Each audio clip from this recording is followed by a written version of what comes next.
In today's show, we're taking a look from Mcfarlane Toys. 30 years of Mcfarlane Toys. Spawn, Rat City, The Deviant, Spawn 2111. Stay tuned.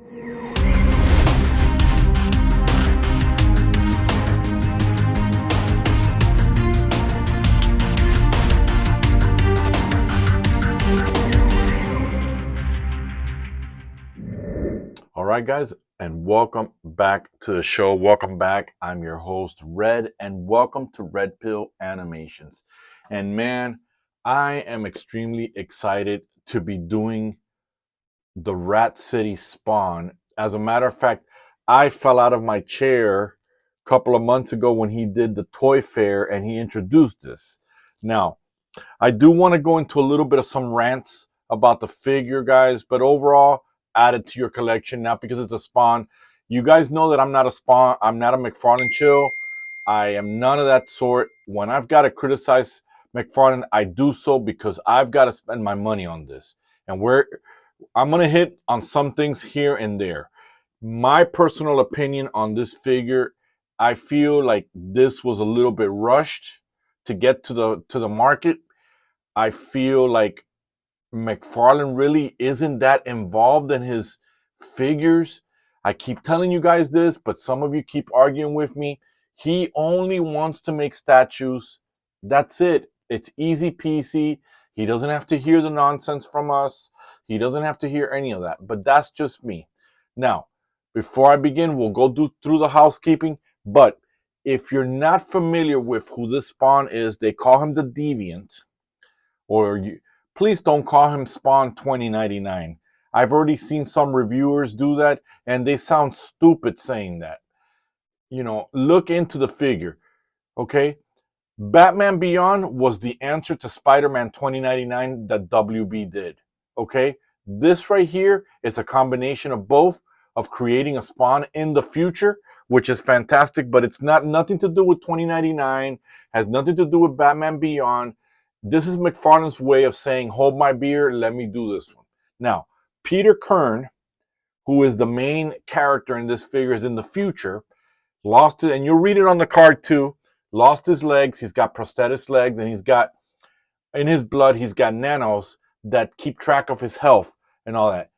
During Spawn 300, issue 300, when he had his necroplasm blast, it traveled through time, it's traveled through space, it traveled everywhere, and hit Peter in the future. The necroplasm embedded itself and mixed itself with the nanos, creating this Spawn uniform, creating this Spawn. So this guy's not dead. This guy just has in him the uniform. Is it an Iron Man? Yes, I love it. Is it Batman Beyond in the future? Yes, it's in the future. Is it Spider-Man 2099? Absolutely, except he doesn't shoot webs. Okay, so now that we've got that out of the way, so you guys will know, we'll go through the housekeeping real quickly. We've got the usual stand, which I keep telling Mcfarlane, I'll trade it in for more accessories, blast, anything else. We do got the accessories. That's why I'm happy. For the money, we're getting hands, which is what I love. Let me show you the blasters. These are the same blasters that came with Geoforce, and I haven't done the review, but I've seen that. But I see where Mcfarlane is trying to do, like Iron Man, released blasters, and that's fine. Remember, guys, good artist copy, great artist steal. And Mcfarlane always has a hold my beer situation. The next step, which after I put the blasters, we'll switch out the hands, is the two-fisted that come with the character, which is fantastic for fighting. Now, it's on issue number 10 by the time you're reading this. By the time you're seeing this video, only one villain has been created to come after him, to get him back to the company called PTS. And I forgot what it stands for. I'll probably put it there in the title on there, to chase him. But I'm sure if Mcfarlane was smart, he would revive either the Curse in the future, because he's mechanical, or Plague Spawn, or a variation of Plague Spawn, or even the Violator or the Clown, whichever. Again, now we're going to look at the artwork on the card. You guys can see how beautiful that is. And then take a moment, guys, to pause and read.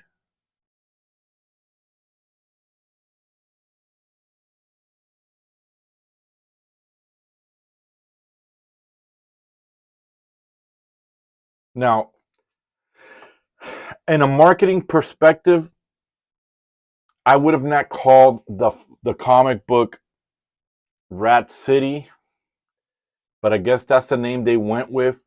I would have called it Spawn Rat City or Spawn 2111 because that's where this takes place. I don't know. I would have came up with a different name than Rat City. I didn't think it was very appealing at first. I do love the comic and I do love the way that it's going. It's a little slow right now, but guys, I'm sure it's going to pick up unless Mcfarlane cancels it. We're going to look at the figure, but here's the other thing that I want to share with you guys. Some toy reviewers that already got the figure before I even posted, which I was dying to get this so I can try to beat them on this. Again, this is all competitive because there's a lot of review channels as it is. Got the other variant, which is the red platinum one, and I didn't like that. It was all black. It didn't. Some saying just like the cover art would have liked the white. I actually like the fact that we've got the silver, which shows you his prosthetics legs are infused with the Spawn uniform. I think they did. Sorry about that, guys. I had a little bit of soda there a little while ago. Enjoying that. My apologies. But I love the helmet. I love the new look for this. And man, honestly, I've been in the corporate world and I really wish that I was part of Mcfarlane. You guys would be getting all the figures that have been coming out of the figures. Now, where I say that it's been rushed, and then so you guys can see that you got the cape. They did the design. It does work. It's a bendy cape. I think it would have been better a plastic cape, but I'm not complaining. We're still getting a bendy cape so you can get all the flowing action that you guys want to get. Look behind that. The uniform is absolutely spectacular. Let Before we do the articulation, the shortcomings. It's only one uh it's not double jointed, it's one joint here, no toe articulation. So do not be fooled by the split here. You're gonna break the figure there. Um you can do a lot of poses with him. I've been messing around with this guy since yesterday. That I got him. Love it. I've been waiting for this. I've been waiting for a futuristic. And if you guys see issue 328 where the Forsaken is fighting Hellspawns, different form of Hellspawns, there's actually I fell out of my seat when I saw that, and I watch a lot of rated comics. No, guys, I'm not sponsored by Rated Comics to say this.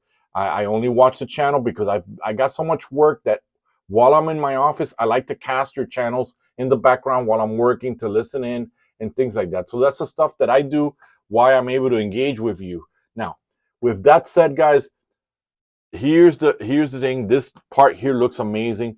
Look at the head. We're gonna do the articulation. You can definitely get that T-pose. Nothing is obstructing it. The smoothness that is on this figure, guys, and that's the butterfly joint, is absolutely phenomenal, guys. You do get a bicep swivel here. Not happening there. Let me see here. You do get it there, as you can see there. You get single jointed. It's supposed to be now pinless, right? That's at least what they're going with. And I would rather see the pins as long as the figure's working. You definitely get this much of a crunch, that much side to side. I'm surprised with the level of kicking that you're able to get out of this. The uniform does not hinge any type of kicking. And then right here, single jointed, that's as far as you're going to go. You're not going to get it all the way over here. And then there's no toe articulation. That's fine. You get the pivots and swivels and things like that from Mcfarlane. So let me show you now before I swap out the hands. One thing that I noticed, I think Mcfarlane is making this area here of the plastic very soft, very gummy per se, because the hands come in and out without breaking your figure. Just be careful when you're animating, when you're doing a lot of swap, you may need to start adding tacky, sticky tack to it. But here is the blaster, and I think the triangle like this, it's got like a triangle like that. And then, believe it or not, it was a pain in the butt yesterday to try to get these in there till I was able to figure it out. It does go in there. And there you go. There he is with the blaster, as you guys can see. Now, watch how simple. See? It's very, very gummy there, this area here. So you'll be able to get the hands in and out. And obviously I didn't do the articulation of the hands, but there you go. It does go in there, guys. But for you animators out there, be careful. Like I said, it's very gummy. It does hold to it. I think because some of the covers of the animation is a little weird. Some of it shows the cape billowing out, flowing out big time. And here we show, obviously, when he's in action, he's only got this. So I don't know what customizers will do with this guy if they ever even touch it or if people are going to like it. It would be sad if this didn't have any support, because take a moment, read the article. And if you don't want to read it, go to Rated Comics or Comic Store, whoever's doing the comics for Spawn, and listen to it and support it. Definitely, I don't have time to be chasing the comic books, because the local comic books that I've gone to, they don't have it, and I'm surprised by that. Some comic books don't have it, and I didn't understand that. So I end up buying the omnibus just so I could have the collection there, and I can go back and reference to it and do script writing and things like that. So with that said, what do you think about Peter Kern? Peter Kern, the new Spawn in the future. What do you think about this figure? Is this something you will add to your collection and your animation? Personally, guys, we needed something like this from Spawn. We needed him. Remember, Mcfarlane is a hold my beer type of person. Okay? Mcfarlane wanted a Punisher style with guns, a Red Hood style. Boom, he gave us Gunslinger. Mcfarlane wanted a Hulk. He gave us Monolith. He wanted an Avengers team. He gave us the Scorch. Now, whatever you guys want to call it, Spider-Man 2099, Batman Beyond, anything like that, we got this guy. So, again, it's phenomenal. Give it a chance. It's a little wokey in some areas, but it's not so woke enough that it bothers me. I only want to know what's happening with this character. So let me know your thoughts, guys. I know the video is a little bit longer than normal. My apologies, but it's just the excitement that I have with the figure, the uniform. I personally like the silver. I personally like everything. So share, like, word of mouth, guys. Spread the word, hit the bell, and last but not least, subscribe. So with that said, me and the Deviant, we're done. We're done with this review. And guess what, guys? We are out.